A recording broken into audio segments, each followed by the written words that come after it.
গোলাঘাটত অবৈধ প্ৰেমৰ কৰুণ পৰিণাম। অবৈধ প্ৰেমিক ইজাজুল আলীয়ে হত্যা কৰিলে ৰশ্মি দত্ত নামৰ 2 সন্তানৰ মাতৃক।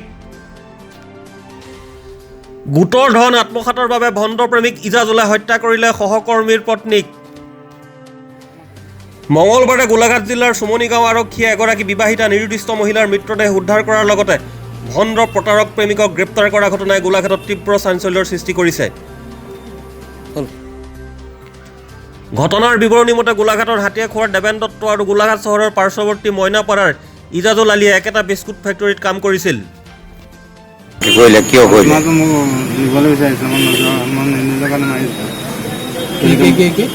ভাল পাই আছিলে মানে কৈছিলে মাইকীজনী। কি নাম তেখেতৰ?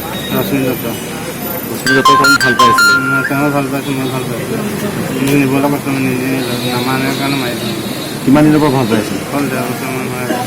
আপুনি কি কৰে? মই বিস্কুট পেকেট কাম কৰোঁ। ৰশ্মি দত্ত তাৰ হাজবেণ্ড মোৰ লগত কাম কৰে। মিস্ত্ৰী দুজন। দোকানী মিস্ত্ৰী। ক'ত কৰে কাম? হাতীয়াখোৱাত কৰিছোঁ। বেকাৰী। কেনেকৈ মাৰিলে আপুনি? দেৱেন দত্তৰ পত্নী তথা 2টা সন্তানৰ মাতৃ ৰশ্মি দত্তৰ সৈতে ইজাজুল আলীয়ে 1.5 বছৰ ধৰি প্ৰেমৰ অভিনয় কৰে। ৰশ্মিয়ে ইজাজুলৰ কথামতে স্বামী দেৱেন দত্তক নমিনী হিচাপে চহী কৰোৱাই বন্ধন বেংকৰ পৰা 15,000 আৰু L&T ফাইনেন্সৰ পৰা 35,000 টকাৰ লোন লয়।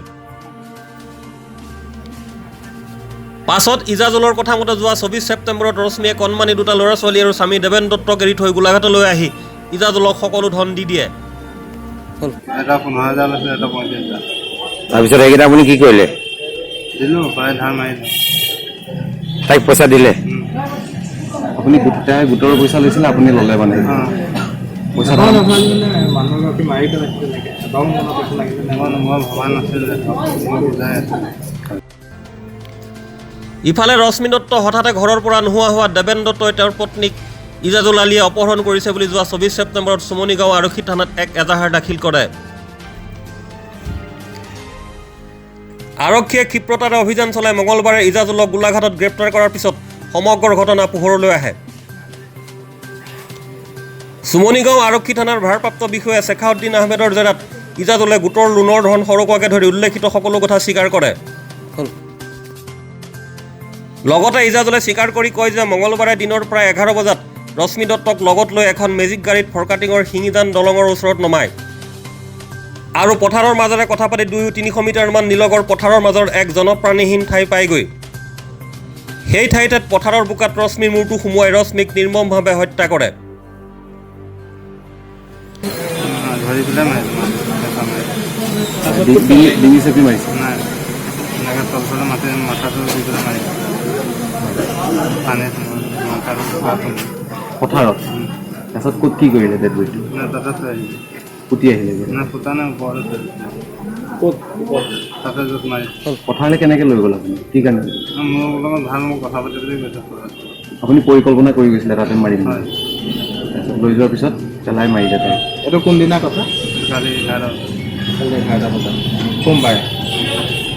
আপুনি গোটেই কথাখিনি ভাল? কালি দিনৰ ঘাটে নে ৰাতি? 11 বজাত মাৰিলে কালি। দিনত? দিনত। মানে কিমান দিনৰ পৰা ভাল পাই আছোঁ বুলি ক'লে? আমি এসপ্তাহমান নাছিলোঁ, ওলাই গ'লোঁ। পলাই গৈছিলে? অলপ বুজাইছোঁ নিবলৈ, ঘৰলৈ যাবলৈ নামানে। এসপ্তাহ বুজালে নামানে, লাষ্টত মাৰিছোঁ।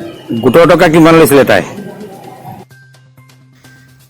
ইয়াৰ পিছত আৰক্ষীয়ে ইজাজুল আলীক লগত লৈ মঙলবাৰে সেই নিৰ্দিষ্ট ঠাইৰ পৰা ৰশ্মিৰ মৃতদেহ উদ্ধাৰ কৰে আৰু মৰণোত্তৰ পৰীক্ষাৰ বাবে প্ৰেৰণ কৰে।